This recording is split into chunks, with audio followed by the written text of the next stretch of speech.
وعلى آله وأصحابه أجمعين.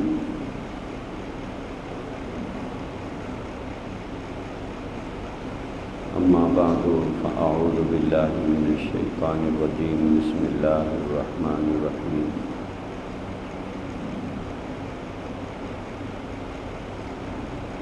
من جاء بالحسنة فله عشر أمثالها ومن جاء بالسيئة فلا يجزى إلا مثلها. وقال النبي صلى الله عليه وسلم: أحب الأعمال إلى الله أدومها وإن قل، أو كما قال عليه الصلاة والسلام.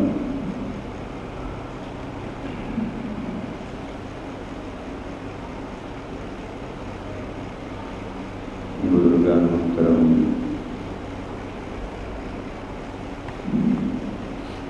عزیزان گرامی،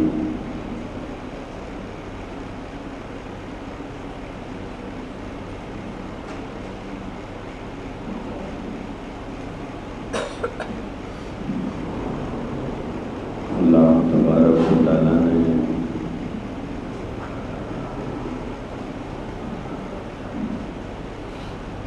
قرآن حکیم میں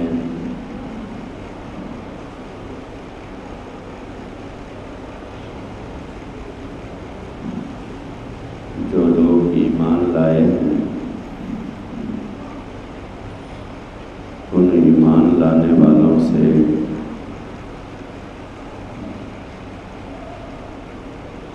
خطاب کرتے ہوئے یہ بات ارشاد فرمائی ہے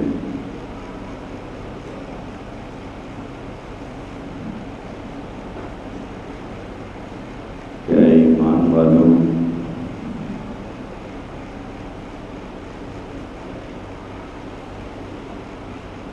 ادخلوا فی السلم کافہ، کہ تم دین کے اندر پورے کے پورے داخل ہو جاؤ.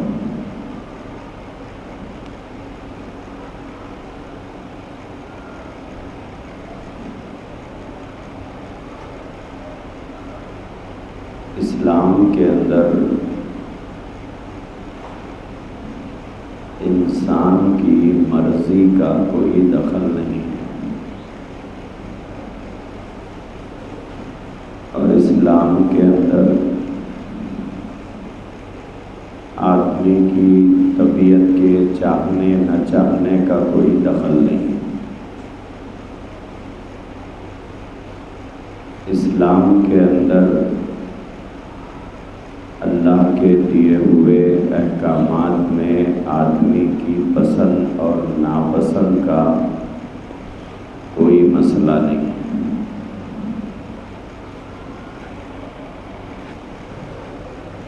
انسان کی چاہت اور اس کی ناپسندیدگی کا کوئی اعتبار نہیں. مومن اس شخص کو کہا جاتا ہے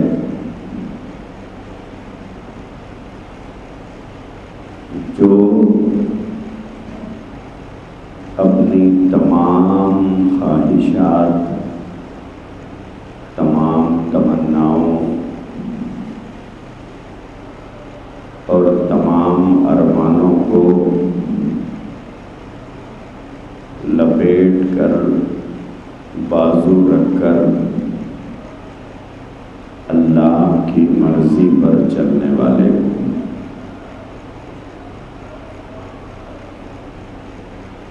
آدمی اپنی ہر خواہش بازو سے وڈرا ہو جائے اور اس کی زندگی کا ہر کام اللہ کے منشے کے مطابق ہو.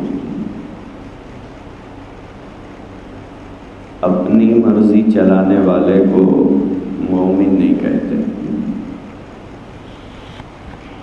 اپنی مرضی سے جینے والے کو مومن نہیں کہتے. اپنی خواہشات کے مطابق جینے والے کو مومن نہیں کہتے.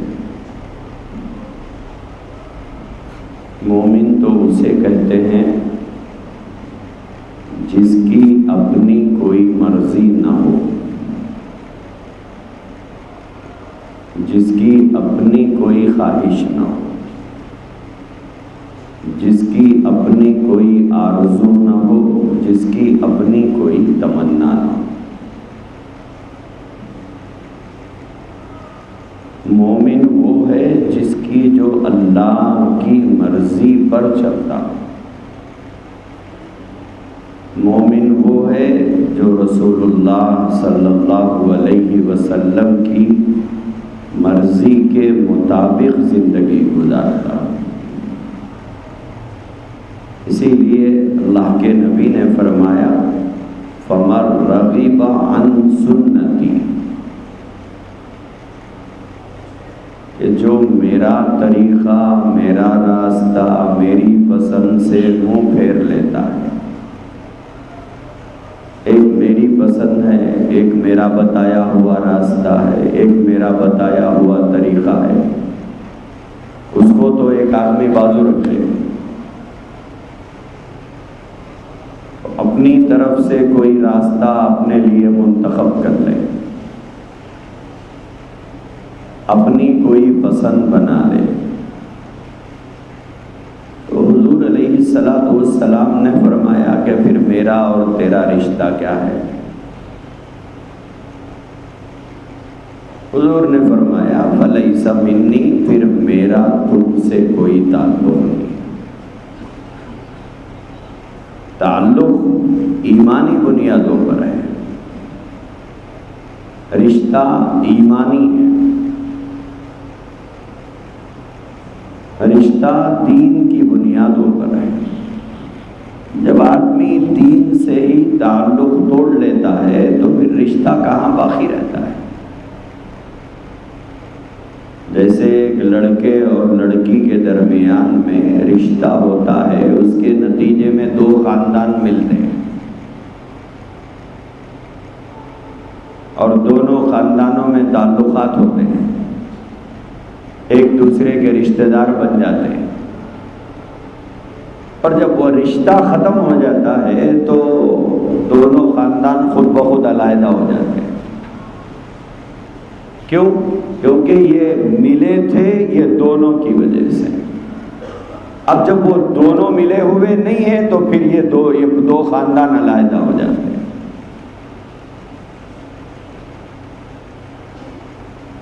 تو اللہ کے نبی علیہ السلام سے جو ہمارا رشتہ ہے وہ ایمان کی بنیاد پر ہے، وہ اسلام کی بنیاد پر ہے. جب آدمی اسلام ہی کو چھوڑ دے اور اسلامی تعلیمات ہی کو چھوڑ دے تو پھر اس کا اپنے نبی سے رشتہ کیا باقی رہتا ہے؟ جس بنیاد پر رشتہ قائم ہوا ہے، جب وہ بنیاد نکل گئی تو اب رشتہ کہاں باقی رہتا ہے؟ رشتہ تو ختم ہو جاتا ہے.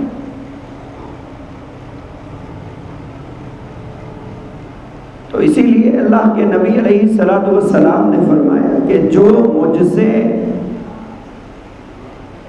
تعلق قائم کرنا چاہے تو اس کو چاہیے کہ وہ میرے راستے پر چلے، وہ میرے طریقے کے مطابق زندگی گزارے، میرے بتائے ہوئے راستے پر چلے. اور جو میرے بتائے ہوئے راستے پر نہیں چلتا تو حضور نے فرمایا فلیس منی، وہ مجھ میں سے نہیں ہے، یعنی میرا اس سے کوئی تعلق نہیں ہے. عزیز بھائیوں جو چیز سمجھنے کی ہے وہ یہ ہے کہ مومن اسے کہتے ہیں جس کی اپنی کوئی مرضی نہ ہو،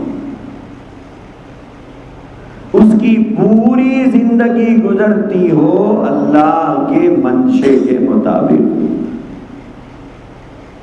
اس کی پوری زندگی گزرتی ہو رسول کے منشے کے مطابق، اس کا نام مومن ہے۔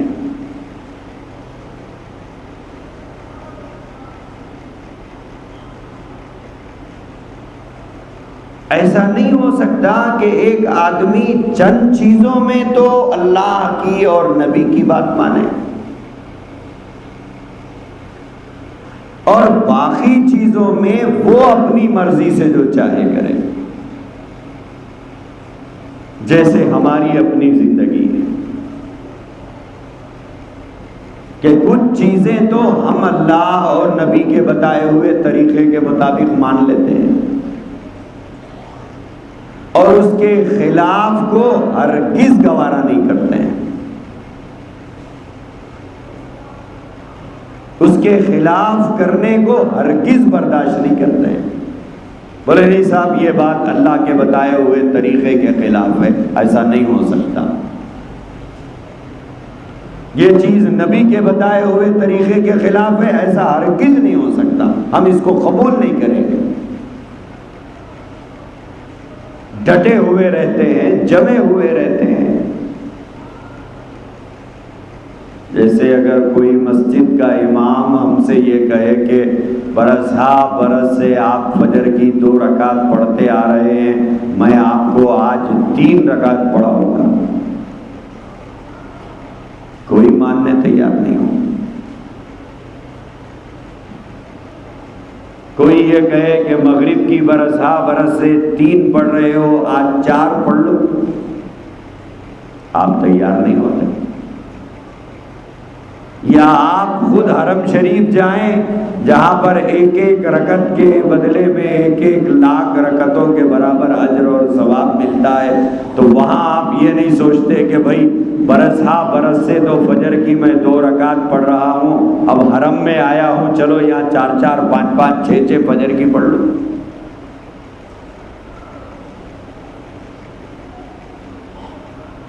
آپ جمے ہوئے ہیں اس کے اوپر کہ بھائی 2 کی جگہ 3 گوارا نہیں، 4 کی جگہ 2 گوارا نہیں۔ نہ اپنی مرضی کو اس میں داخل کرتے ہیں، نہ کسی اور کی مرضی کو ہم قبول کرتے ہیں۔ اور کبھی ہم فرصت میں ہیں تو 2 کی جگہ 3 نہیں پڑھ لیتے، کبھی ہم جلدی میں ہیں تو 4 کی جگہ 2 نہیں پڑھتے ہیں، کبھی کتنی بھی جلدی میں ہو تو ظہر کی 4 رکعت فرض پڑھنا ہی پڑھنا ہے، 2 کے لیے ہم کبھی راضی نہیں ہوتے۔ تو بعض چیزیں وہ ہیں جس پر ہم جمے ہوئے ہیں، اس کے خلاف کرنے کو ہم گناہ سمجھتے ہیں۔ لیکن سوال یہ ہے میرے عزیز بھائیوں، کیا اسلام انہی چند چیزوں پر پابندی کرنے کا نام ہے؟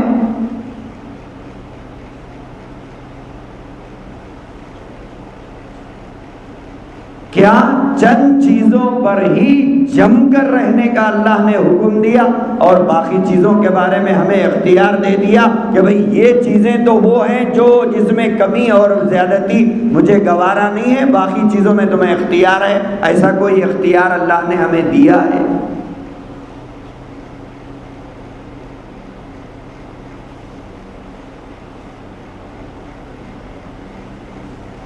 اللہ تبارک و تعالیٰ نے قرآن کریم میں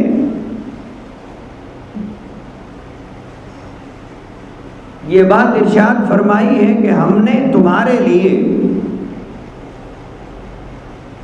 تمہارے نبی کو ایک نمونے کے طور پر تمہارے سامنے پیش کیا ہے،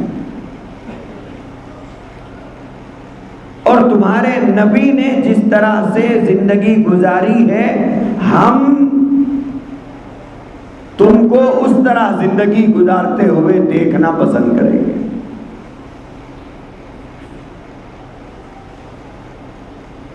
کہ ہم جو دیکھنا چاہتے ہیں وہ یہ دیکھنا چاہتے ہیں کہ تمہاری زندگی کے ہر عمل میں ہماری نبی کی زندگی کی جھلک نظر آئے.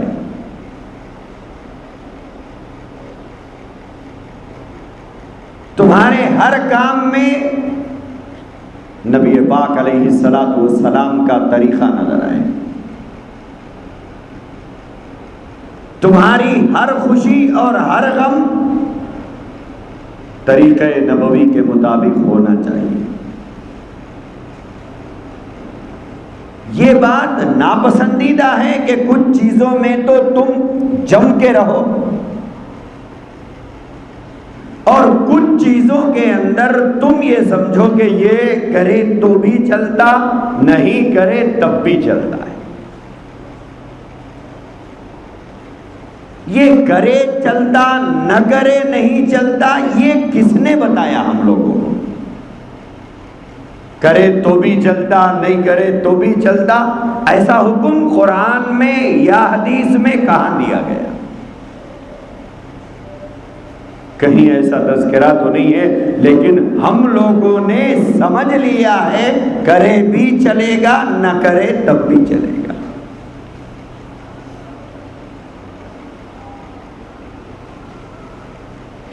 اللہ تبارک و تعالیٰ نے قرآن کریم میں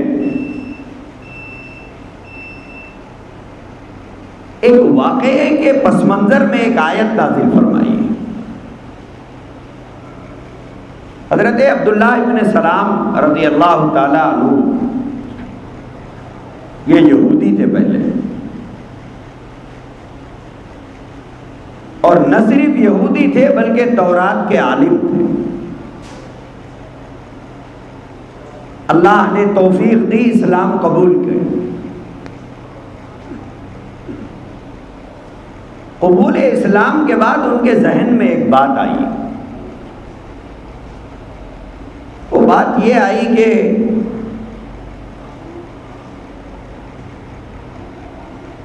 جس دین پر میں پہلے قائم تھا وہ دین موسوی تھی. دین موسوی کے اندر حکم یہ تھا کہ اونٹ کا گوشت ان کے لیے حرام تھا.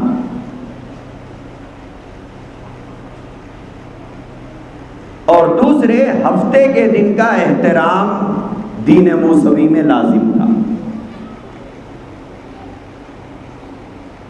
ایک تو اونٹ کا گوشت کھانے کی اجازت نہیں تھی، دوسرے ہفتے کے دن کا احترام لازم تھا، اور ان کے لیے حکم یہ تھا کہ اس دن مچھلیوں کا شکار نہ کیا جائے.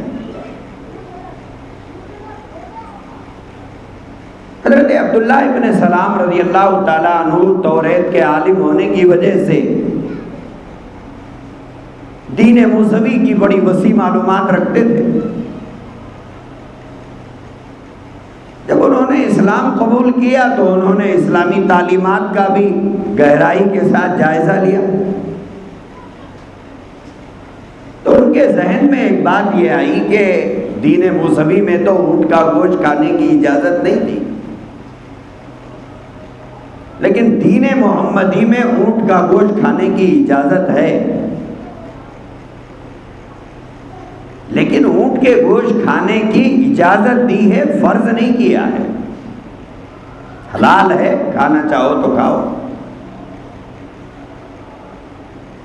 تو انہوں نے سوچا کہ بھئی کھانا فرض تو نہیں ہے، اجازت ہے.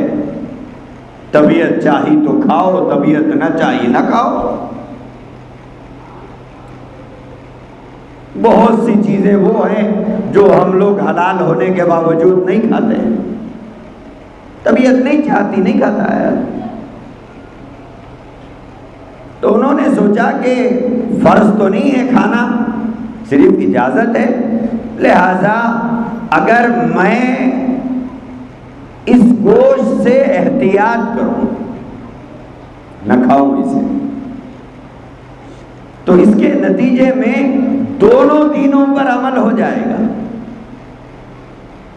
دین موسوی پر بھی عمل ہوگا، دین محمدی پر بھی عمل ہوگا.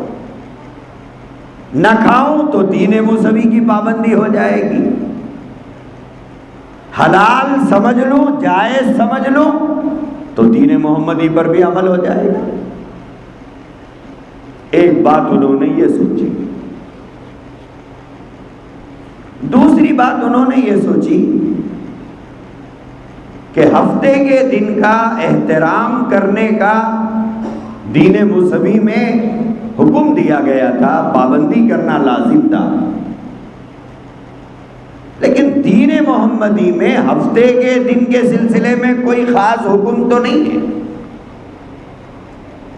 لہذا جیسے پہلی احتیاط کرتا تھا ابھی بھی احتیاط کر لو کہ ہفتے کے دن کے سلسلے میں جو احکام پہلے تھے اور جن چیزوں سے میں احتیاط کرتا تھا ویسے ہی احتیاط دین محمدی میں رہ کر بھی کر لو۔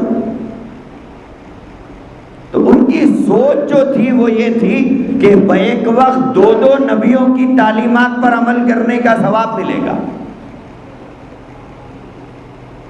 اور دین موسوی پر بھی عمل ہوگا، دین محمدی پر بھی عمل ہوگا۔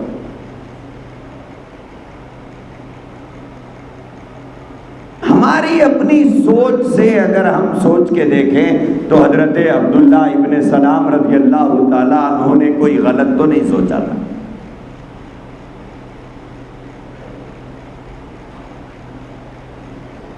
اور ان کی سوچ بظاہر کچھ غلط ہمیں نظر نہیں آئی، بلکہ ان کے اندر نیکیاں کمانے کا جذبہ تھا، ثواب بٹورنے کی تمنا تھی، دو پیغمبروں کی تعلیمات پر عمل کرنے کا شوق تھا۔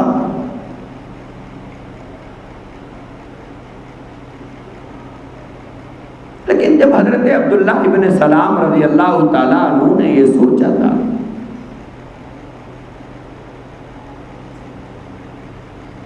تو ان کی اس سوچ کی اللہ نے کہاں تک تائید کی ہے؟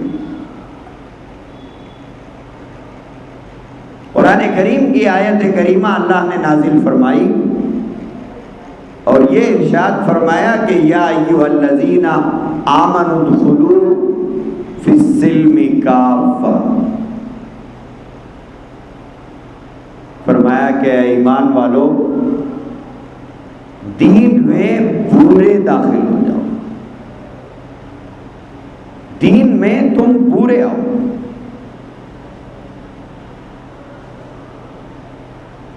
وَلَا تَتَّبِعُوا خُطُوَاتِ الشَّيْطَانِ، اللہ نے فرمایا کہ شیطان کے راستے پر مت چلو۔ حالانکہ حضرت عبداللہ ابن سلام رضی اللہ تعالیٰ عنہ دین موسوی پر عمل کرنے کا ارادہ رکھتے تھے، دین موسوی پر عمل کرنے کا جذبہ تھا ان کے اندر، لیکن اس کے باوجود اللہ فرما رہے ہیں کہ شیطان کی اتباع مت کرو، شیطان کی پیروی مت کرو، شیطان کے راستے پر مت چلو۔ گویا اللہ تبارک و تعالی نے دین محمدی کے بھیجنے کے بعد سابقہ تمام دینوں کو منسوخ کر کے فرمایا کہ اب اگر اس پر کوئی چلتا ہے تو وہ دین نہیں ہے، وہ بے دینی ہے، وہ دین نہیں ہے، وہ بے دینی ہے۔ اب وہ دین نہیں ہے، اب وہ شیطان کا راستہ ہے۔ کیوں؟ اس لیے کہ اب ہماری اس پر چلنے کی تمہیں اجازت نہیں ہے، اور جس چیز کو ہم نے ناپسند کر دیا ہو وہ ہمارے نزدیک پسندیدہ اب نہیں ہے۔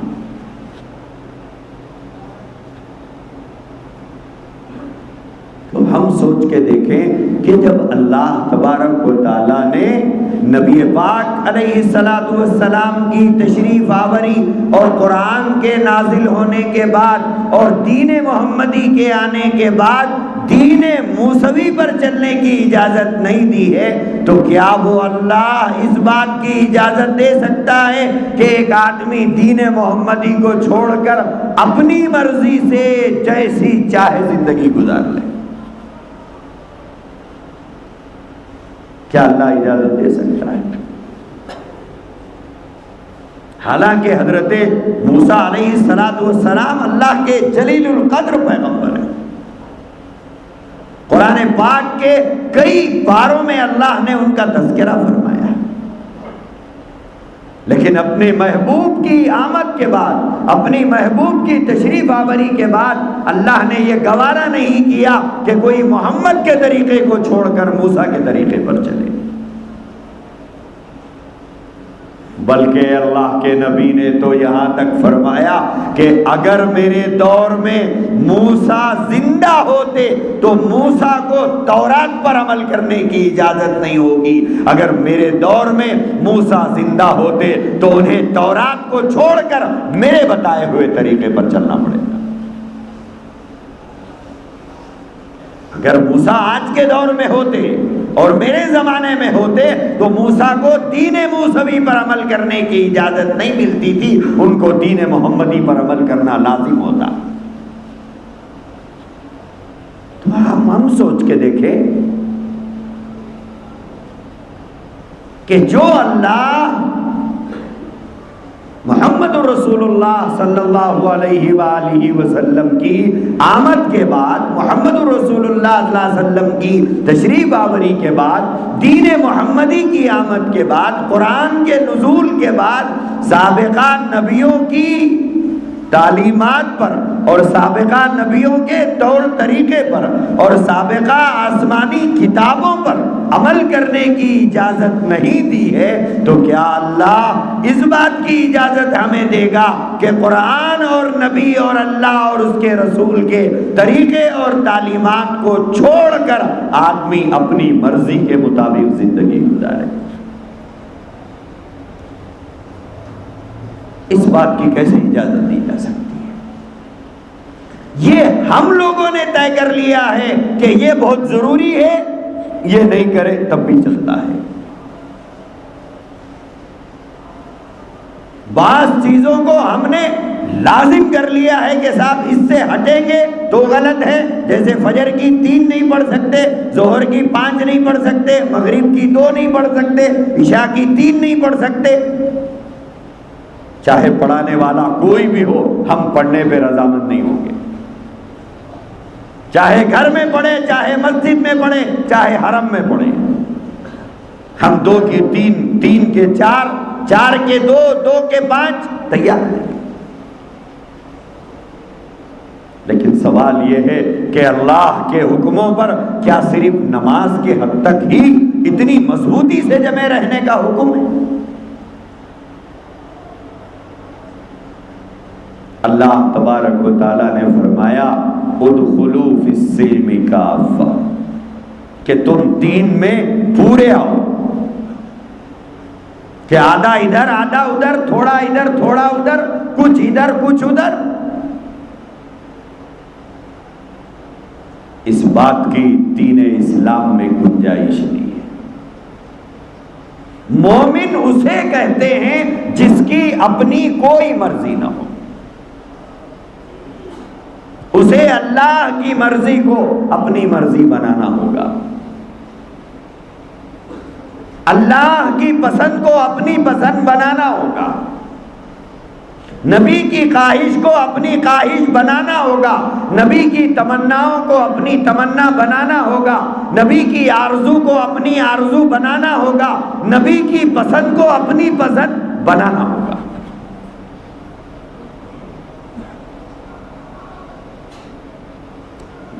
میری اپنی پسند، آپ کی اپنی پسند، میری اپنی پسند، آپ کی اپنی پسند کا کوئی اعتبار نہیں.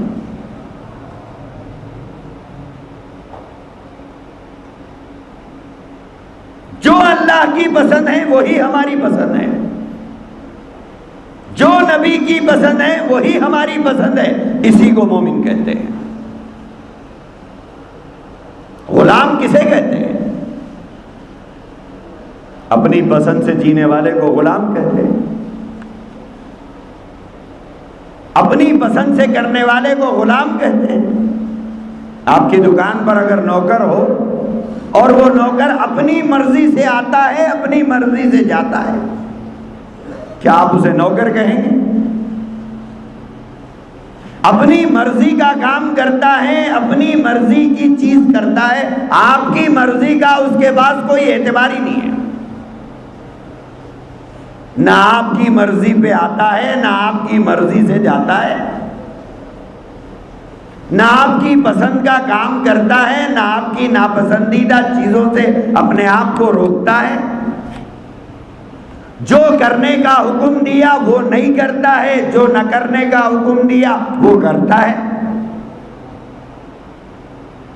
جہاں آپ بیٹھنے کو کہیں وہاں نہیں بیٹھتا ہے، جہاں آپ نہ کھڑےنے کو کہیں وہاں کھڑےتا ہے۔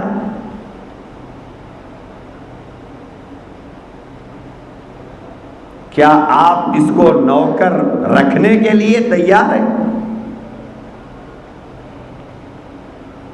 ایسے آدمی کو تو آپ 8 دن نہیں رکھیں گے اپنی دکان میں، ایسے آدمی کو تو 8 دن اپنی فیکٹری میں نہیں رکھیں گے۔ کیوں؟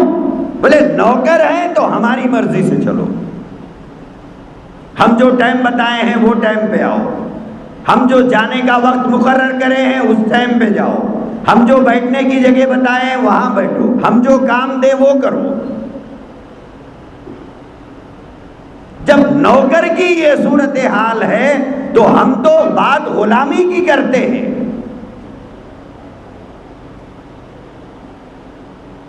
اور نوکر تو آپ اس کے مالک نہیں ہوتے ہیں۔ سمجھ میں آیا وہ رہتا ہے، نہیں سمجھ میں آیا چلا جاتا ہے، لیکن غلام کی تو مرضی چلتی ہی نہیں ہے۔ غلام کی اپنی کوئی مرضی نہیں ہوتی۔ اگر آپ غلاموں کی تاریخ پڑھیں گے اسلام سے پہلے کی بھی، تو آپ غلاموں کی صورتحال اگر دیکھتے، اگر پڑھے تو آپ کو پتا چلے گا کہ غلاموں کے ساتھ جانوروں سے بدتر برتاؤ کیا جاتا تھا، جانوروں سے برا سلوک غلاموں کے ساتھ اسلام کے آنے سے پہلے کیا جاتا تھا۔ لوگ جانوروں کو جتنی اہمیت دیتے تھے اتنی اہمیت تو غلاموں کو نہیں دیتے تھے۔ اپنے گھروں کے پالتو جانوروں کی کو عزت دیتے تھے، لیکن غلاموں کو اتنی بھی قدر کی نظر سے نہیں دیکھتے تھے۔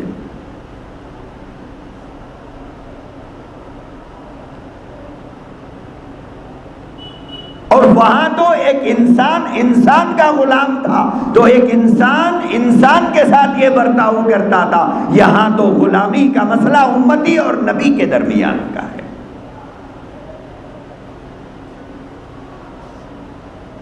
یہاں تو رشتہ نبی کے ساتھ غلامی کا ہے، یہاں تو رشتہ اللہ کے ساتھ بندگی کا ہے۔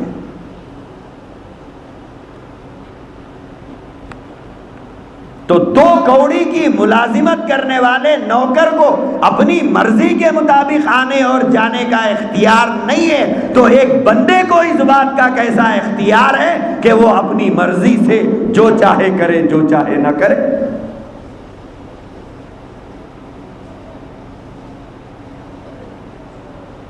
ہماری مرضی کاٹنے والا ہمارے پاس نہیں رہتا، اللہ کی مرضی کاٹنے والا مومن رہ سکتا ہے۔ ہماری بات کاٹنے والا ہمارا نوکر باقی نہیں رہ سکتا ہے، تو اللہ کی مرضی کاٹنے والا کیا مومن باقی رہتا ہے؟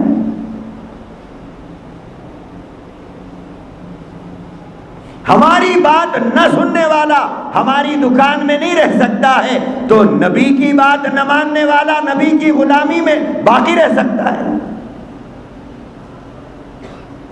پھر ہم لوگ لوگوں نے یہ کیسے سمجھ لیا کہ ہماری مرضی میں جو آیا کریں گے، ہماری مرضی میں جو آیا نہ کریں گے، میری غلامی کہیں نہیں جائے گی، نبی سے میرا رشتہ کہیں نہیں ٹوٹے گا، اور نبی سے میرا تعلق بہرحال برقرار رہے گا، چاہے میں شراب پیوں، چاہے میں جوا کھیلوں، چاہے میں سود خوری کروں، چاہے میں رشوت لیتا رہوں، چاہے میں کمانے میں حلال و حرام کی تمیز کروں یا نہ کروں، جائز و ناجائز کا خیال رکھوں نہ رکھوں، مگر نبی سے میرا رشتہ برابر برقرار رہے گا۔ یہ کیسے ہم نے تصور کر لیا؟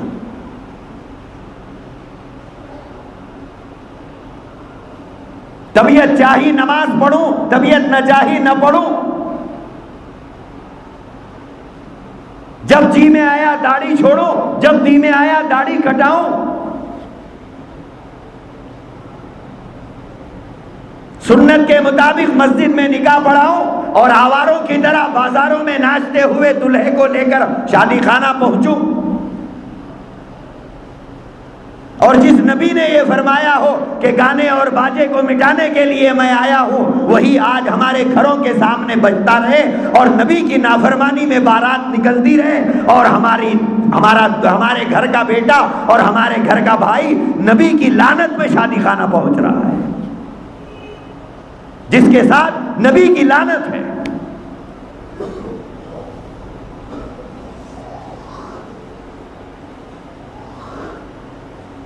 ہم نے یہ کیسے سمجھ لیا کہ یہ سب کرتے ہوئے بھی نبی سے ہمارا رشتہ برقرار رہے گا؟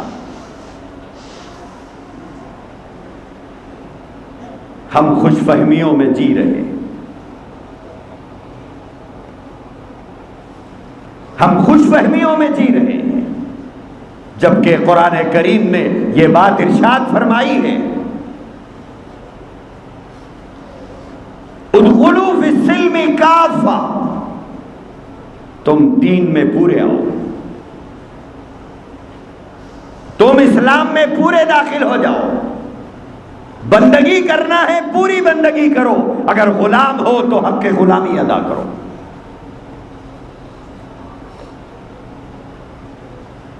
اپنی مرضی سے جینے والا غلام نہیں ہوتا، جیسے اپنی مرضی سے آنے والا نوکر نہیں ہو سکتا۔ کسی نوکر کو کسی دکان میں اپنی مرضی سے آنے اور جانے کا، اپنی مرضی کا کام کرنے کا، اپنی مرضی جس میں نہ ہو وہ کام چھوڑنے کا کوئی دکان کا مالک اجازت نہیں دیتا۔ ایک اللہ کا دین ایسا رہ گیا جس میں ہر آدمی اپنی مرضی چلائے، ایک اللہ کا قرآن ایسا رہ گیا جس میں جی چاہا تو قرآن کی بات مانے، جی چاہا تو قرآن کے حکموں کو توڑ دے، جی چاہا تو نبی کی بات کو مانے، جی چاہا تو نبی کے حکموں کو توڑ دے۔ ایک دین ہی ایسا رہ گیا جہاں پر ہم اپنی مرضی چلاتے ہیں۔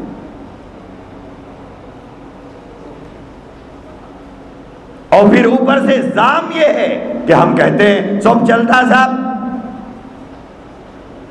تمہاری 2 کوڑی کی دکان میں نوکر کی نہیں چلتی اور اللہ کے دین میں تمہاری چلتی ہے، اور اللہ کے دین میں ہماری چلتی ہے۔ ہم سمجھ رہے ہیں، لیکن اللہ کے نبی نے کیا فرمایا؟ اللہ کے نبی نے فرمایا فَمَن رَغِبَ عَن سُنَّتِي، جس نے میرے طریقے سے بغاوت کی ہو، جس نے میرے طریقے سے بغاوت کی ہے،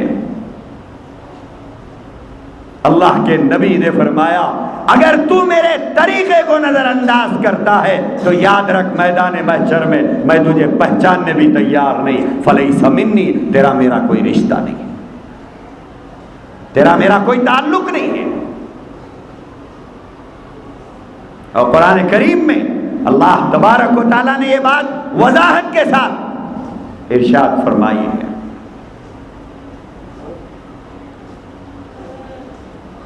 کہ وہ لوگ جو دین کی بعض باتوں کو مانتے ہیں، اللہ نے یہودیوں سے کہا تھا افتؤمنون ببعض الکتاب، کہ تم کتاب کی بعض باتوں کو مانتے ہو،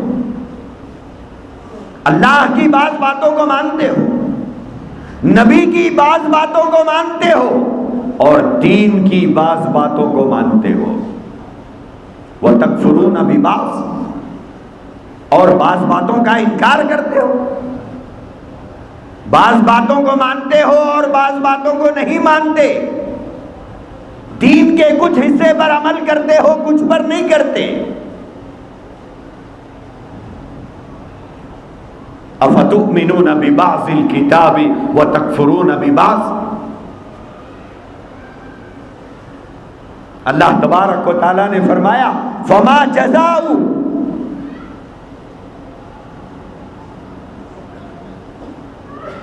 ایسے لوگوں کی کیا سزا ہونا چاہیے،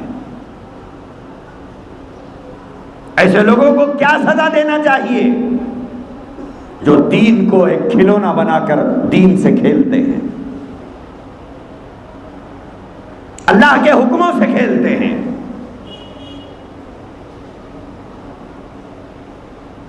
اور پھر آواز لگانے کا مسئلہ آتا ہے تو گلے پھاڑ پھاڑ کر آواز لگاتے ہیں۔ اللہ سے محبت کے نعرے، رسول سے محبت کے نعرے، قرآن سے عشق کے نعرے، اور دین کے نام پر جینے مرنے کے نعرے۔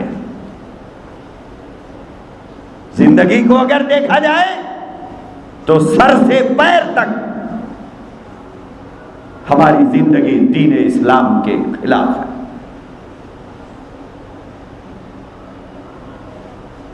تو اللہ نے ایسے لوگوں کے بارے میں فرمایا اَفَتُؤْمِنُونَ بِبَعْضِ الْكِتَابِ وَتَكْفُرُونَ بِبَعْضٍ، کہ تم کتاب کے بعد حصے پر ایمان لاتے ہو اور کتاب کے بعد حصے پر ایمان نہیں لاتے، اللہ کی بعض باتوں کو مانتے ہو، بعض باتوں کو نہیں مانتے، نبی کے بعض فرمان کو مانتے ہو، بعض فرمان کو نہیں مانتے۔ فَمَا جَزَاءُ مَن يَفْعَلُ ذَلِكَ مِنكُمْ إِلَّا خِزْيٌ فِي الْحَيَاةِ الدُّنْيَا،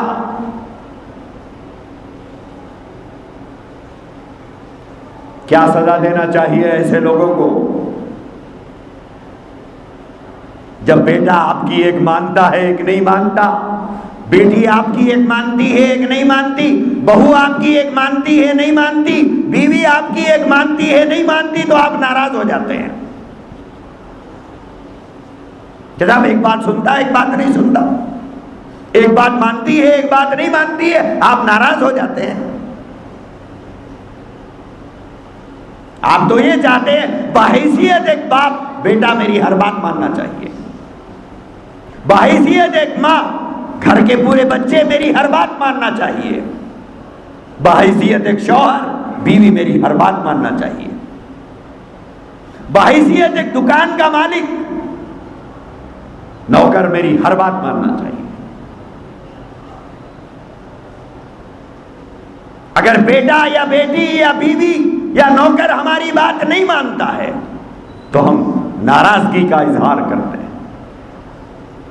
بس چلتا ہو تو ہاتھ اٹھا دیتے ہیں، بس چلتا ہو تو زبان چلا دیتے ہیں۔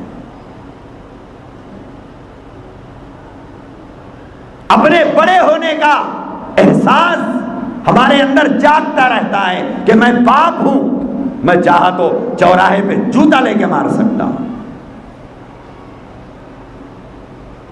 ماں کو اس بات کا احساس ہے کہ میں ماں ہوں، میں نے اپنے جسم سے دودھ پلایا ہے، اگر میں جوتے سے بھی ماروں تو تجھے سر جھکا کے کھڑے نہ ہوگا۔ باپ ہونے کا اتنا احساس، ماں ہونے کا اتنا احساس،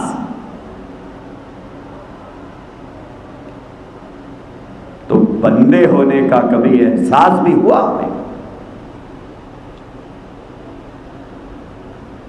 کبھی بندگی کا احساس بھی ہوا کہ بندہ کسے کہتے ہیں؟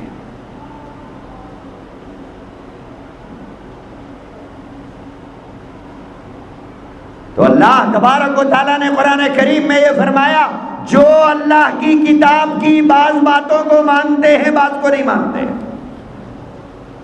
اور اس میں سرے فہرست ہم لوگ ہیں۔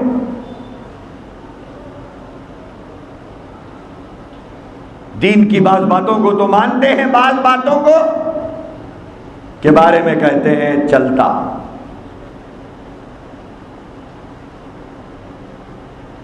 جس چیز پر عمل کرنا نہیں ہوتا ہے تو ہم پوچھتے ہیں ضروری ہے کیا؟ کہاں لکھا ہوا ہے ضروری ہے؟ بلکہ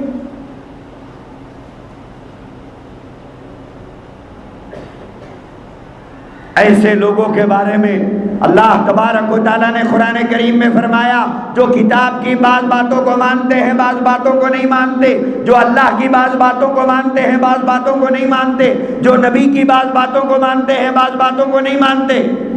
فرمایا فما جزاء من يفعل ذلك منكم، کیا سزا دینا چاہیے ایسے لوگوں کو جو اس طرح ڈوغلی زندگی گزارتے ہیں، دو دلے ہیں، ڈوغلے ہیں، جنہیں اللہ کی مرضی کا، جنہیں نبی کی مرضی کی کوئی پرواہ نہ ہو، من چاہی زندگی جیتے ہیں. اللہ نے فرمایا کیا سزا دوں میں انہیں؟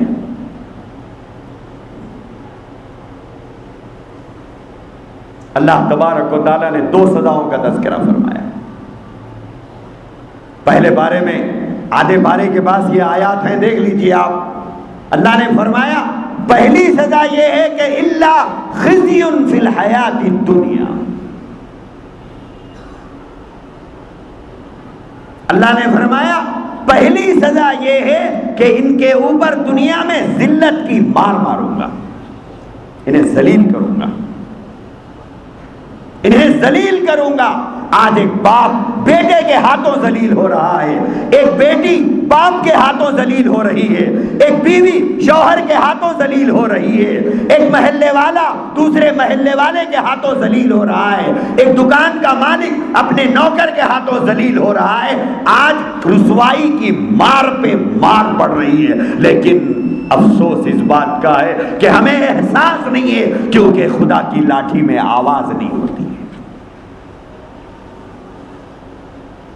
آج کتنے ماں باپ ہیں جو اولاد کی وجہ سے رو رہے ہیں؟ آج کتنے ماں باپ ہیں جو اولاد کی بد اخلاقیوں کی وجہ سے پریشان ہیں؟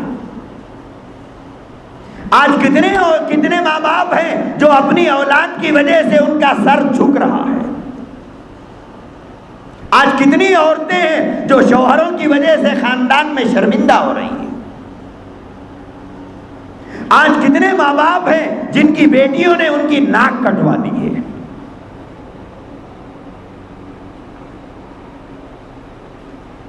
آج کتنے لوگ ہیں جنہیں اس بات کا شکوہ ہے کہ میرا چھوٹا بھائی ہے پر عزت نہیں کرتا، میری چھوٹی بہن ہے عزت نہیں کرتی، میری اولاد میری عزت نہیں کرتی، میرے خاندان والے میری عزت نہیں کرتے، میرے سسرال والے میری قدر نہیں کرتے. یہ ذلت کی مار ہے. الا خزی فی الحیات الدنیا. آج کشکول ہاتھ میں ہے، عزتوں کی بھیک مانگتے ہم لوگ پھر رہے ہیں، چاہ رہے ہیں کہ صاحب ہماری عزت کرو، ہماری قدر نہیں ہے. میرا اتنا اچھا مکان، میری اتنی اچھی گاڑی، میرے گھر میں اتنا اچھا فرنیچر، میں اتنا اچھا لباس پہن کے گیا اور میں اتنا شہرت والا، اتنی عزت والا، پر مجھے کوئی پوچھ کے نہیں دیکھ رہا. ان کی قدر ہوئی، ان کی قدر ہوئی، ان کی عزت ہوئی، ان کی عزت ہوئی، میری عزت نہیں ہوئی. خدا کی لاٹھی میں آواز نہیں ہوا کرتی ہے. اللہ نے فرمایا پہلی سزا یہ ہے کہ دنیا میں ان کے اوپر ذلت کی مار مارو. انہیں ذلیل کر دوں گا.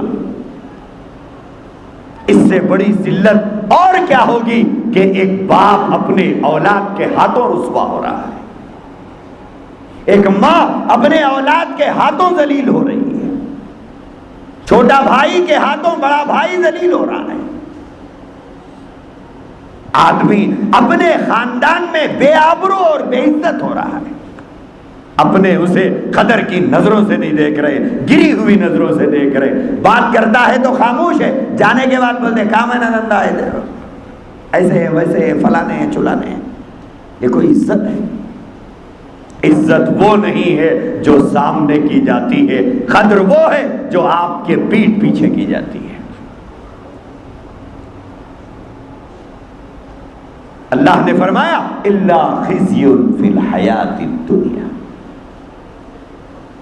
فرما کے دنیا میں انہیں رسوا کروں گا،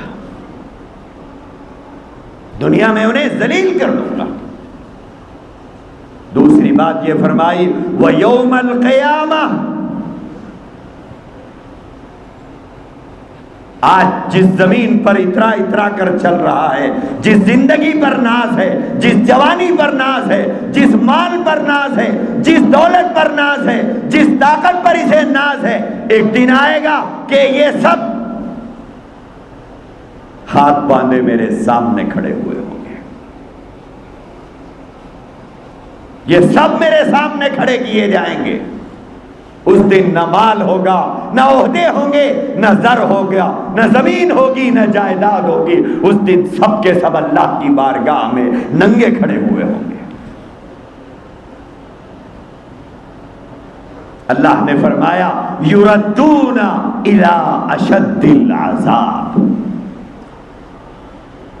اللہ نے فرمایا وَيَوْمَ الْقِيَامَةِ يُرَدُّونَ إِلَىٰ أَشَدِّ الْعَذَابِ،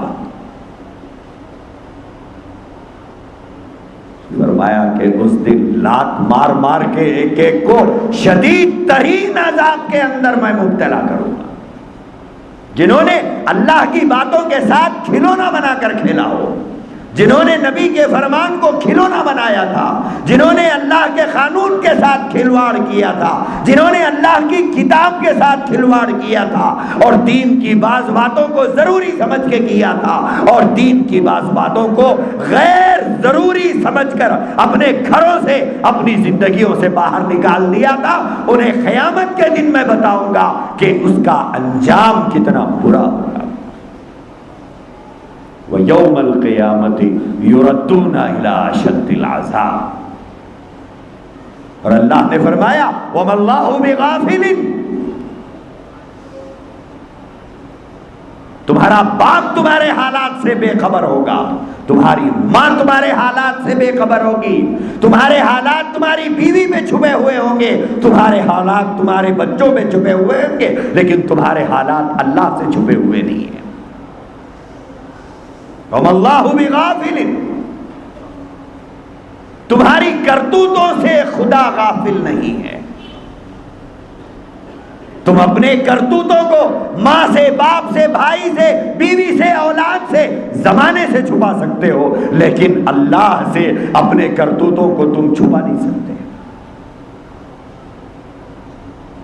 اللہ غافل نہیں ہے.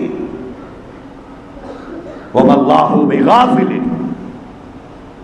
اللہ غافل نہیں ہے، بلکہ اللہ جانتا ہے کہ تم کیا کر رہے ہو. اس لیے میرے عزیز بھائیوں، یہ جو مزاج ہے ہم لوگوں کا،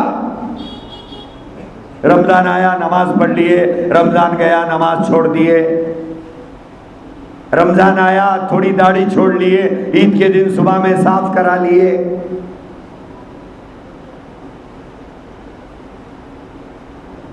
رمضان آیا تو اللہ کے حکموں کے مطابق زندگی گزارے، اور رمضان گیا تو اب پلٹ کے اللہ کے حکموں کی طرف کوئی توجہ نہیں. ایک فارمالٹی کا جمعہ پڑھ لیے، چلے گا، بولے چلے گا، اس لیے تو ہم چلا رہے ہیں، جب تک زندگی ہے چلے گا.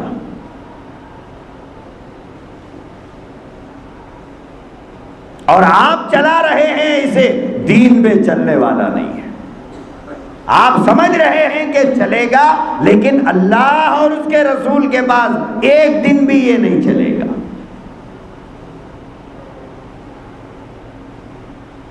اللہ اور اس کے رسول کے پاس مومن وہ ہے جس کی اپنی کوئی مرضی نہ ہو.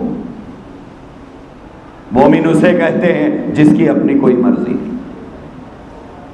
اس کی زندگی پابند ہے اللہ کی مرضی کے، اس کی زندگی پابند ہے نبی کے فرمان کے۔ اب چاہے اسے وہ پسند آتا ہو نہ پسند آتا ہو، اس کی طبیعت چاہتی ہو یا نہ چاہتی ہو، اس کا دل آمادہ ہوتا ہو یا نہ ہوتا ہو، اس کا خاندان، اس کے گھر والے، اس کی ماں، اس کا باپ، اس کی بیوی اس کی اجازت اسے دیتے ہوں یا نہ دیتے ہوں، اسے تو وہی کرنا ہے جو اللہ نے حکم دیا، اسے تو وہی کرنا ہے جو نبی نے کرنے کا حکم دیا۔ ماں باپ کی مرضی پر چلنے والا نبی کا غلام کیسے ہوگا؟ وہ تو ماں باپ کا غلام ہے۔ بیوی کی مرضی پر چلنے والا بیوی کا غلام ہے، اولاد کی مرضی پہ چلنے والا اولاد کا غلام ہے، نبی کی مرضی پر چلنے والا نبی کا غلام ہے۔ اگر کوئی بیوی کی بات مان رہا ہے تو ہم برملا زبان دراز کر کے کہہ دیتے ہیں کہ صاحب یہ تو چورو کا غلام ہے۔ کیوں کہتے ہیں ہم یہ جملہ؟ کیوں بولتے ہیں ہم یہ جملہ؟ کیونکہ وہ بیوی کی ہر بات کو مان رہا ہے، تبھی ہم نے اس کے اوپر غلامی کا دھبا لگایا۔ جب بیوی کی بات ماننا غلامی ہے تو نبی کی بات نہ ماننا اس کو غلامی کہتے ہیں۔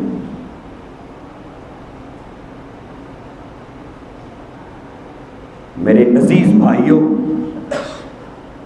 کچھ سنجیدگی سے کبھی اپنے دین کے بارے میں غور کرو۔ یہ غور کرو کہ میں کہاں تک مذہبی آدمی ہوں اور کہاں تک میرے اندر دین ہے اور کہاں تک میں اللہ کی بات کو مان رہا ہوں، کہاں تک میں رسول کی غلامی کا حق ادا کر رہا ہوں، کہاں تک میں رسول کی غلامی کا حق ادا کر رہا ہوں۔ غلام ہونے میں کہاں تک سچا ہوں، اپنے آپ کو غلام بول لینے میں کہاں تک سچا ہوں، اور غلام ہونے کی کیا علامتیں میرے اندر ہے، اور غلام کہنے کا مجھے کیا حق پہنچتا ہے کہ میں اپنے آپ کو نبی کا غلام کہتا ہوں۔ میرے عزیز بھائیوں، اللہ تبارک و تعالیٰ نے اس آیت کریمہ میں فرمایا ادخلوا فی السلم کافہ، دین میں پورے آؤ۔ ایسا نہیں چلتا کہ آدھا ادھر آدھا ادھر، تھوڑا ادھر تھوڑا ادھر، یہ نہیں چلنے والا ہے۔ اس کو غلامی نہیں کہتے ہیں۔ اور اللہ کے نبی علیہ الصلوۃ والسلام نے فرمایا لا یؤمن احدکم، تم میں کا کوئی آدمی مومن نہیں ہو سکتا حتی یکون ہواہ تبعا لما جئت بہ۔ حضور علیہ الصلوۃ والسلام نے فرمایا میں جو کچھ لے کے آیا ہوں، جب تک اپنی زندگی کو اس کے مطابق نہیں بنا دو گے اس وقت تک تم میری نظر میں مومن نہیں ہے۔ اپنی خواہش، اپنی آرزو، یہ سب کو نکال کے بازو رکھو اور میری خواہش کے مطابق زندگی گزارو تو تم مومن ہو، اور اپنی خواہش کے مطابق زندگی گزارو فمن تشبہ بقوم فہو منہ۔ فرمایا کہ کل قیامت میں ان کے ساتھ رہو جن کے طور طریقوں کے مطابق تم نے زندگی گزاری تھی۔ جو میرے طریقے پر چلا وہ میرے ساتھ، جو دوسروں کے طریقے پر چلا وہ ان کے ساتھ۔ سیدھی سیدھی بات ہے، سیدھی اور صاف بات ہے۔ حضور فرما رہے ہیں جو میرے طریقے پر چلا وہ میرے ساتھ رہے گا، جو دوسروں کے طریقے پر چلا ان کے ساتھ رہے گا۔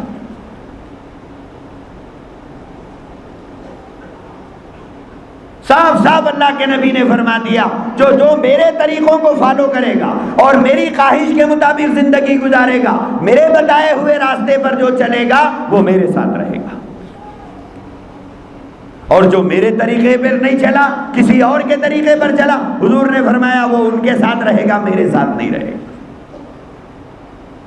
لہذا ہم صرف ایک رمضانی مسلمان بن کے جینے کا ایک مزاج ہم لوگوں نے بنا لیا، لیکن سوال یہ ہے کہ یہ رمضانی مسلمان اللہ کو قبول ہے بھی یا نہیں ہے؟ سیزنیبل مسلمان ہیں، سیزن کے مسلمان ہیں۔ سوال یہ ہے کہ یہ سیزن کے مسلمان اللہ کو قبول ہے یا نہیں ہے؟ آپ خود اپنا جائزہ لے کر دیکھو کہ یہ سیزن کے مسلمان اللہ کو پسند ہے یا نہیں. اگر پسند ہے ضرور بن کے رہو، لیکن اگر پسند نہیں ہے تو پھر مسئلہ ہے.